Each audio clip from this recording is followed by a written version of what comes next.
Buenas tardes, amigos. Muchas gracias por estar con nosotros en esta sobremesa. Hoy nos vamos a tomar la licencia de salir de los temas coyunturales, estos temas que nos preocupan, nos agobian, en muchos casos hasta quitan el sueño, nos estresan, tanto nacionales como provinciales, claramente.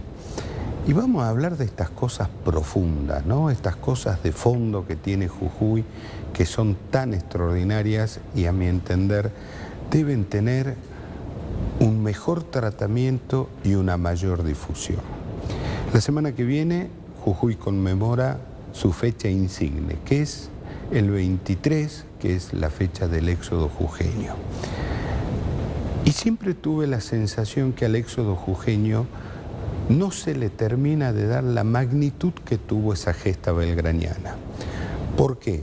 No es solamente, a mi entender, me van a corregir seguramente seguida, no es solamente que Jujuy resuelve abandonar la ciudad para dejar nada a los españoles. A mi entender, el éxodo fue una acción estratégica fundamental en la guerra de la independencia. Sin éxodo jujeño no hay Tucumán, no hay Salta. Me estoy refiriendo a las batallas. ¿Y por qué digo una gran acción estratégica? Porque Belgrano sabía fehacientemente que acá no podía combatir, porque no tenía los recursos, tenía que bajar a Tucumán y tácticamente resuelve enfrentar a los españoles en el río Piedra, que también es una acción táctica que se enmarca dentro de esta gran estrategia que había trazado Manuel Belgrano.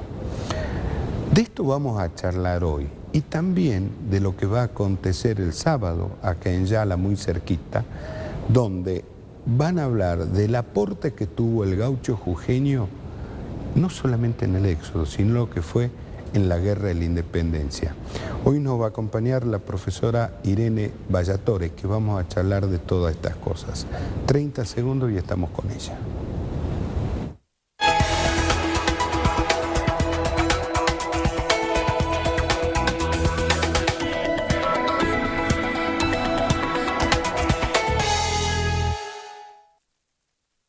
Seguimos en esta sobremesa.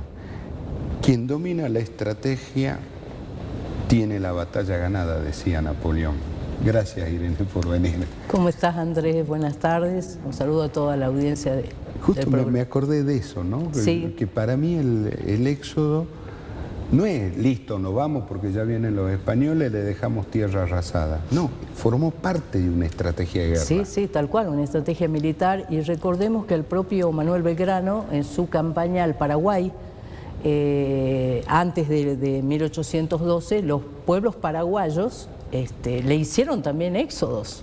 Es decir, llegaba él con su ejército que tenía por objetivo en aquel momento a lograr la adhesión de los pueblos del Paraguay a la revolución de Buenos Aires, y llegaba y estaban los pueblos vacíos. O sea, en carne propia los paraguayos le hicieron sentir lo que era un éxodo o una retirada o una tierra arrasada. Efectivamente es una acción que se plantea ante una imposibilidad de dar vuelta, una diferencia muy grande de recursos ante un enemigo. La única que queda es impedirle el avance, provocarle problemas en su avance, romperle las comunicaciones y retardar el avance de esa tropa. Eso era lo que Belgrano, la directiva que le dio Buenos Aires, ¿no? que tenía que llevar. Ya se la habían dado a Pueyrredón, que fue el jefe anterior.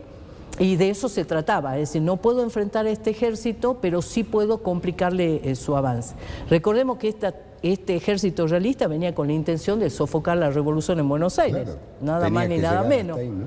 Ahora, me voy a permitir salir un segundito del éxodo. Belgrano, un hombre nacido en Buenos Aires, con las costumbres del virreinato del Río de la Plata, pero va a estudiar al virreinato del Alto Perú, va a Chuquisaca. ¿Cuánto influyó Chuquisaca en la cabeza de Belgrano? Bueno, acordate que él tiene una formación universitaria en Europa, en las universidades más importantes de la época, pero ahí en ese Charcas, o Chuquisaca, que era un centro político, económico importantísimo, va a ser un centro de irradiación de ideas políticas y de formación de muchos líderes, ¿no? Como por ejemplo también Mariano Moreno. Es indudable que todo ese pensamiento tuvo influencia también sobre Manuel Belgrano. Belgrano está en Europa cuando se produjo la Revolución Francesa de 1789, así que con sus propios ojos vio todo ese movimiento, ese tsunami de ideas, ¿no?, que va a transformar al mundo de la época totalmente. Y es indudable que ese pensamiento en esa universidad, donde se formó, por ejemplo, Teodoro Sánchez Bustamante, claro, el jujeño representante ante el Congreso de Tucumán, además un líder de la Sociedad Ilustrada de Jujuy, ¿no? Así que, claro, eran lugares donde se estaban discutiendo todo se discutía, ¿no? Y empezando se discutía si un rey, si había una cefalía o si ese rey desaparecía por algún motivo o no cumplía con sus obligaciones y deberes con el pueblo. Bueno, ¿qué pasaba con la soberanía? La soberanía podía volver al pueblo, que se la había prestado, podríamos decir, al soberano, y podía volver y el pueblo decidir cómo seguía la historia. Esta es la gran discusión de la Revolución de Mayo y la idea que va a llevar a estos hombres como Belgrano, Moreno, Monteagudo, por supuesto José de San Martín, que hoy estamos conmemorando, ¿no?, su paso a la inmortalidad, entre otros, los que van a llevar este movimiento revolucionario. Ahora, Irene, ¿por qué la magnitud que tuvo la gesta belgraniana, sobre todo el éxodo, me da la sensación que cuando se los enseña en las escuelas, en los colegios, como que se le baja el precio? Sí, como que lo simplifican demasiado. Bueno, enseñar la historia en el nivel inicial y nivel primario, e incluso medio, secundario, tiene también sus desafíos. Hay cosas que no son muy fáciles de explicarle a los niños, ¿no? Pero fíjate que creo que nos está faltando por ahí un trabajo con más apoyo al docente en lo que hace a las estrategias didácticas para enseñar estos temas. El Instituto Nacional Belgraniano hace algunos años hizo unas publicaciones con estas estrategias didácticas para enseñarlo a Belgrano en el aula, claro, para niños de primaria y alumnos de secundaria. Porque por ahí lo que vemos es que, si bien hay maestros que son muy creativos, hay profesores que son muy creativos y que encuentran la forma de conmover al alumno, porque así aprendemos, cuando nos conmovemos aprendemos, si no, no aprendemos. Bueno, emocionamos. Exactamente, ¿no? El aprendizaje es una emoción, o lo desenlaza una emoción, ¿no? Estos son los hallazgos de la educación emocional y de las neurociencias.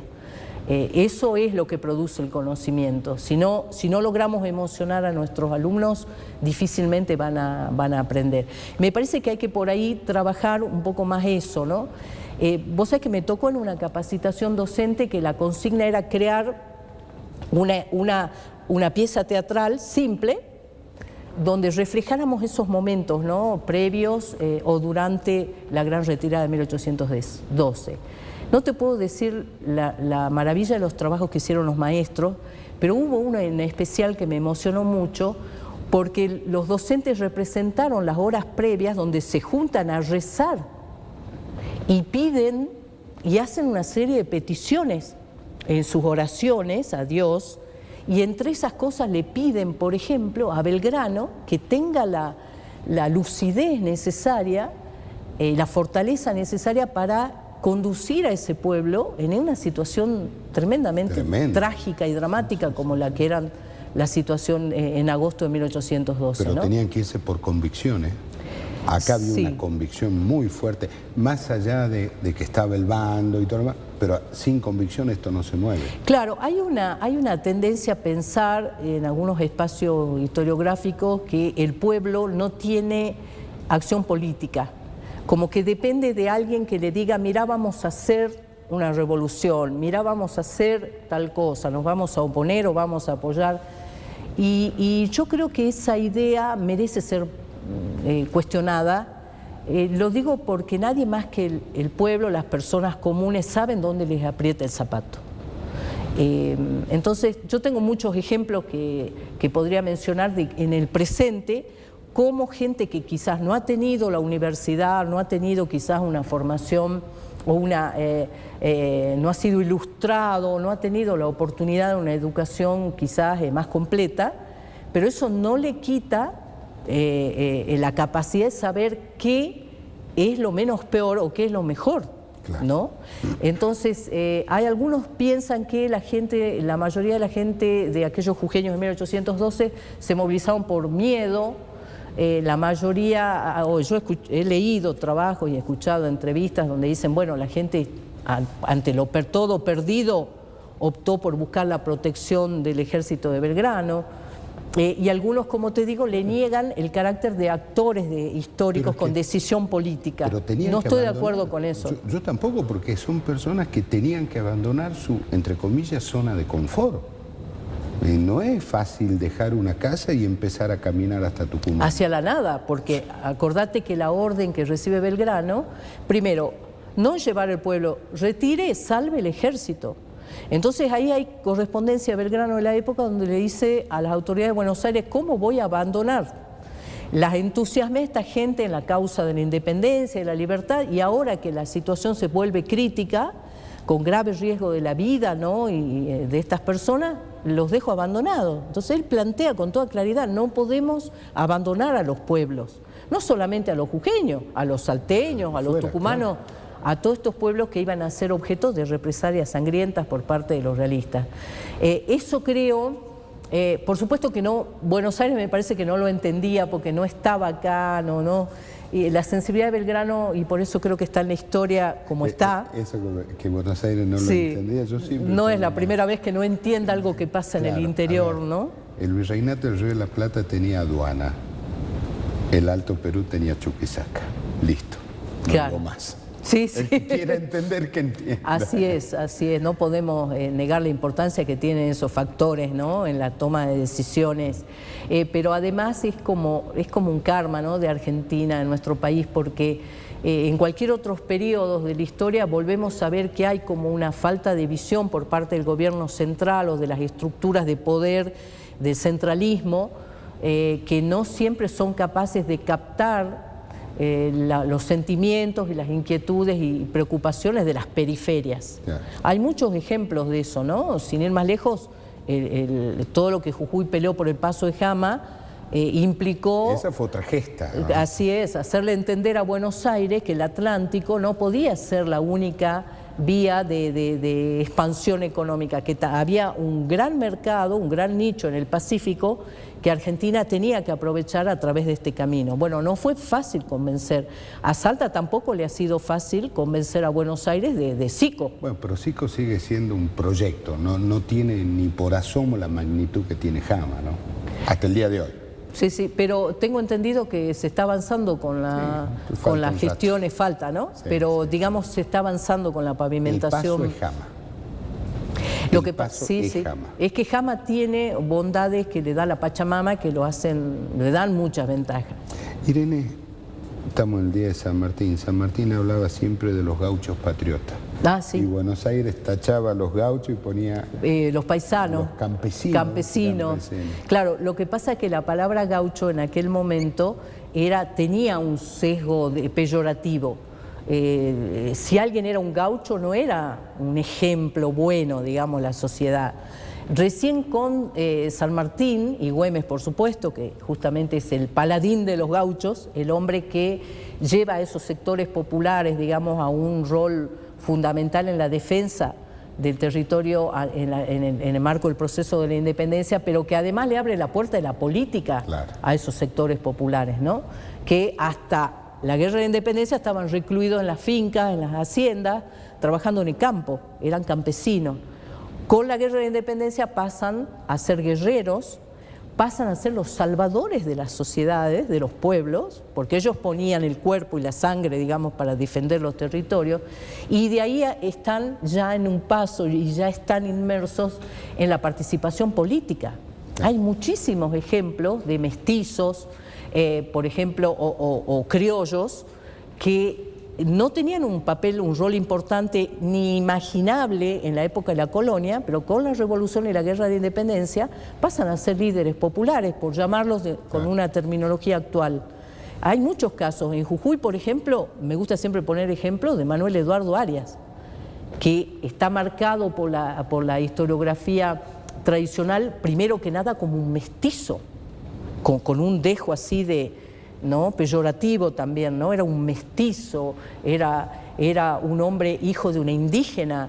Esto hay toda una carga ahí que hacia la persona por su condición racial, que es parte de la idiosincrasia de la colonia que todavía estaba viva. El chocolate Saravia era un entenado. Era un entenado, mestizo.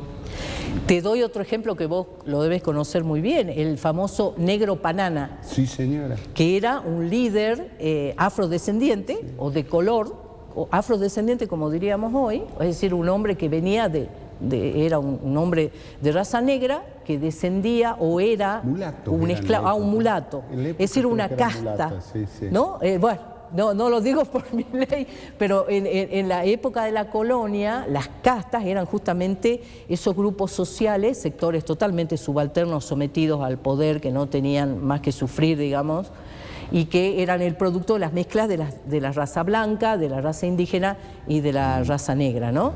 Esas castas, bueno, Panana era una expresión de esa, y contemos a la gente que, bueno, fue un dirigente de mucha confianza de Güemes, después lo va a traicionar, va a querer asesinar al general Güemes, cosa que no puede conseguir, pero Panana era un líder popular, además un líder que se había tomado el atrevimiento de castigar a una dama salteña por realista en plena calle de Salta, ¿no?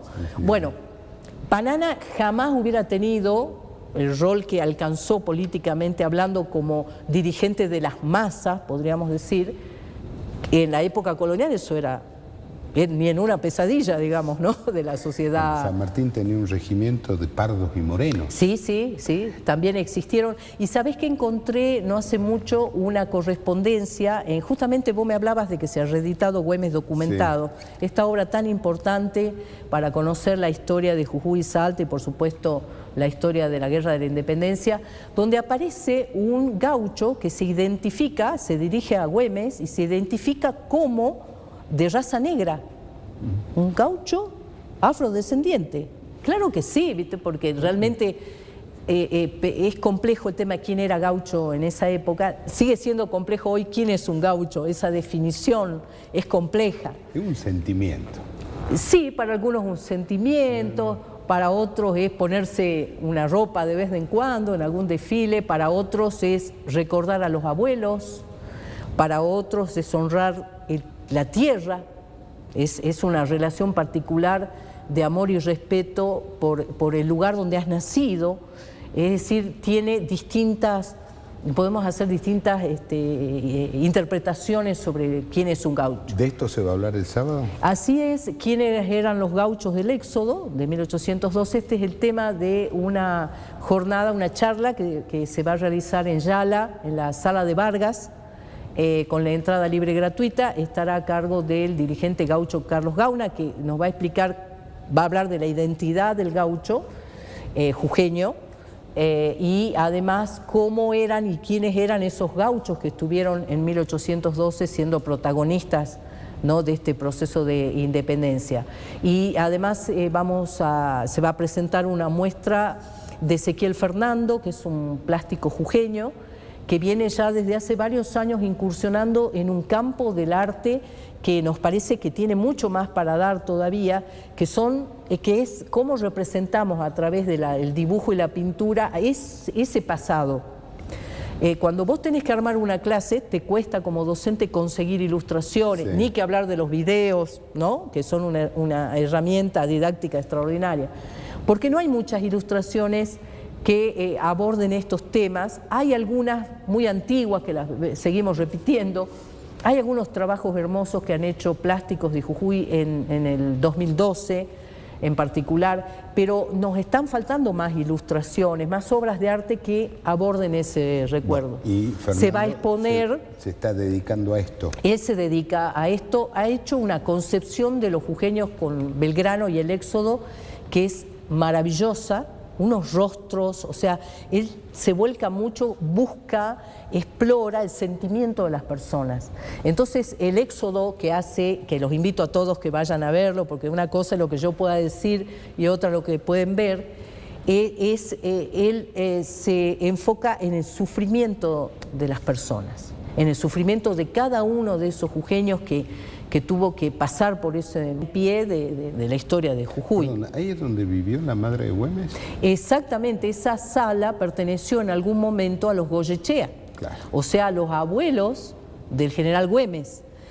Así que no sería nada raro que el Güemes niño haya corrido por esas galerías, pero no tenga la menor ninguna duda, ¿no? Ninguna Que su duda. infancia... Recordemos que la mamá Magdalena, la mamá del general Güemes, cuando nace Martín Miguel, su padre estaba muy enfermo, ¿no? Acordate que esta circunstancia dio lugar a la idea, a la tesis de que Güemes nació en el Carmen o en el camino de regreso a Salta, en donde el parto se habría producido en forma inesperada, digamos, ¿no?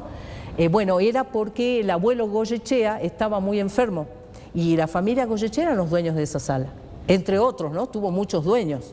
Esa sala tiene ese monumento histórico. La verdad que sí, es un lugar hermoso. Que no quiere decir que sea del Estado, pero que sea monumento Sí, porque histórico. tengo entendido que los monumentos históricos los adopta el Estado y después pasa como nuestra catedral, que no hay manera que el Estado Nacional haga las inversiones que corresponde para mantener el edificio, ¿no? Hasta el año pasado la situación edilicia de la catedral era muy complicada. Y ya se habían cumplido 10 años los pedidos de las autoridades de la iglesia jujeña para que la nación, que es la única autorizada a hacerlo, ¿Es la dueña?